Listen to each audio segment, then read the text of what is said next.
In this video, I'll walk you through different situations of the fuel configurations, and you will understand how to use the fuel control panel accordingly. So let's get started. If the APU is being used, you need to set the left inner fuel boost pump to on, accompanied with its respective low pressure annunciator out and fuel to low pressure annunciator out in the MWS panel.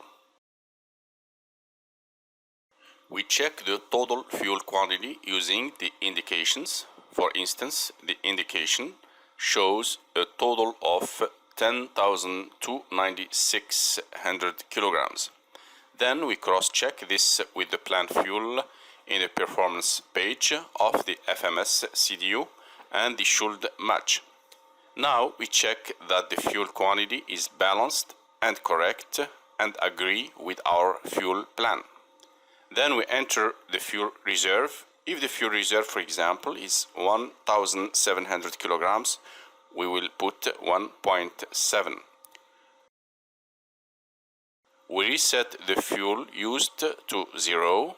Then I push the used fuel button to ensure 0 indications for used fuel.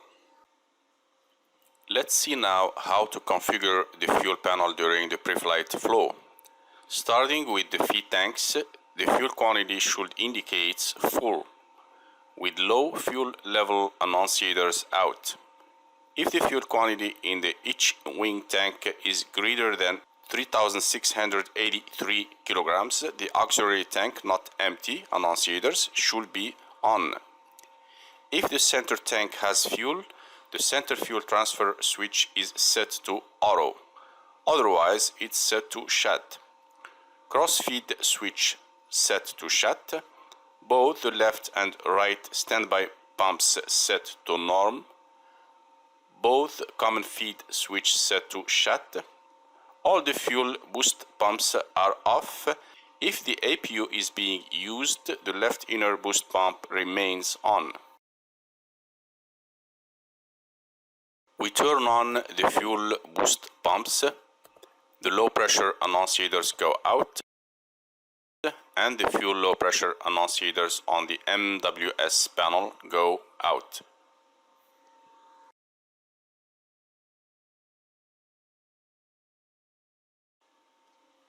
If the center tank fuel will be used, shortly after takeoff, a check is made to ensure that both left and right transfer to tank annunciators are on, and fuel transfer on the MWS panel is on.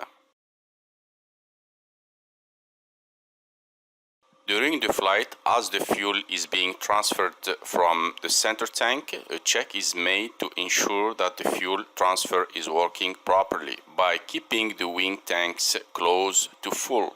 This check can be done routinely. When the center tank fuel transfer is complete, which is indicated by a 0 in the center tank fuel indicator, and transfer to tank annunciators go out.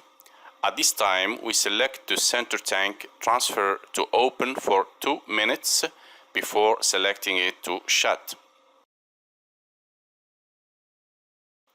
The auxiliary left and right not empty annunciators remain on until the transfer is complete.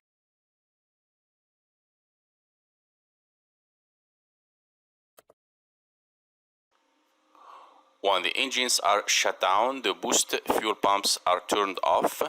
If the APU is being used, the left inner pump remains on.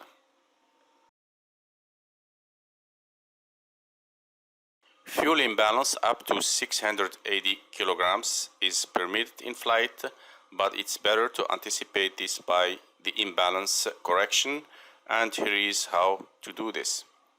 For instance, I have 300 kilograms approximately difference between the wing tanks, and as you can see, the right wing is the heavy one.